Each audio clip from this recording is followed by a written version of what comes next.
Ito, real talk. Sa mga abroader, mga OFW, sigurado ako na experience nyo na to. Okay?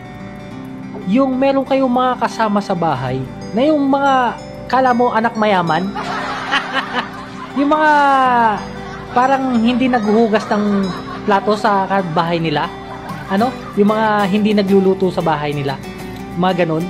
So, meron ka makakasama talaga sa accommodation, lalo na pag yung mga kumpanya nyo is malalaki. So, sama-sama kayo sa accommodation. Meron dyan, makakasama ka na yung pagkatapos kumain, yung pinagkainan, nandyan lang sa lamesa, o kaya nasa lababo.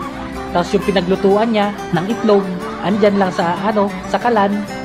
Yung pinagsaingan niya, andyan lang din. Iiwan niya yan dyan. Makikiramdam yan kung sino maghuhugas nung pinagkainan niya. So merong mga ganyan, yung mga tinatawag na kupal. Marami yan. Marami diyang kupal na makakasama ka. Nakala mo may utusan sila. Nakala mo may katulong sila pagdating dito sa abroad. Wala po kayong mga katulong dito, Kung kupal ka, huwag ka pong mag-abroad. Okay? Kasi wala kang katulong dito.